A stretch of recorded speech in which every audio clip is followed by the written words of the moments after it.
Pragmatism is a type of educational philosophy where concepts need to be derived from function, practicality, and truth in a way that can be tested by consequences of beliefs. It is a way of thinking that deals with specific situations versus ideas and beliefs. A key tenet of pragmatism is that knowledge is arrived at by specific inquiry, testing, questioning, and retesting, and is never conclusive. Pragmatism believes that truth is not absolute but is determined by functions or consequences. The founders of pragmatism are Charles Sanders Peirce and William James. Charles Sanders Peirce lived from 1839 to 1914. He attended Johns Hopkins University, was a philosopher, mathematician, and scientist. He is considered the father of pragmatism. He uses the example of logic being compared to the use of an electrical switch. He believed that all thoughts must have actions, otherwise they just stay in your mind and lead to indecisiveness. Concepts must be traceable back to phenomenological roots. William James lived from 1842 to 1910. He was a doctor, philosopher, psychologist, and a journalist.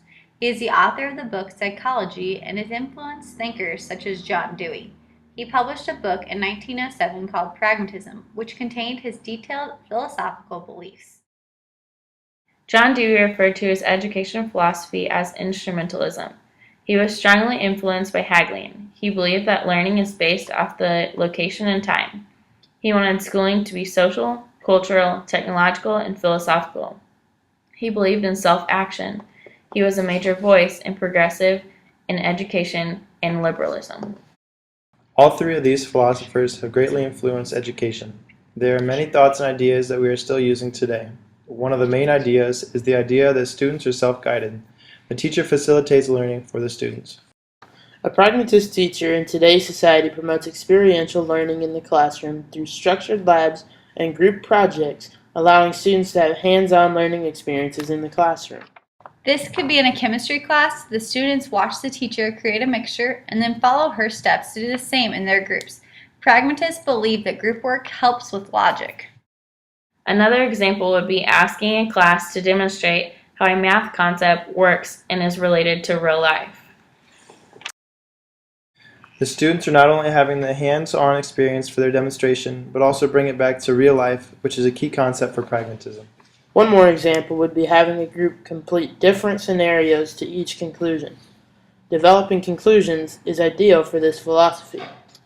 This educational philosophy is ideal for our major in agriculture education. We focus our classroom on hands-on experience, which is why we wanted to research this philosophy.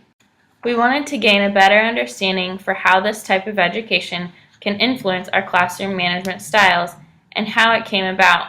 Much of our curriculum is self-guided and hands-on. Agricultural curriculum is based on experiential learning. Our students have to experience it firsthand in order to better understand the material. We do many different field trips where students can experience concepts in real life. They taught about them in the classroom, and then students get to see them firsthand for themselves. We also do career development events where students can gain an understanding of practical application of the knowledge that they are taught. They must go and present the information to a judge and compete. This being said, they must use all the concepts of a pragmatist learner. In conclusion, this type of learning has influenced education as a whole, but also greatly influenced the way that agriculture education has been taught.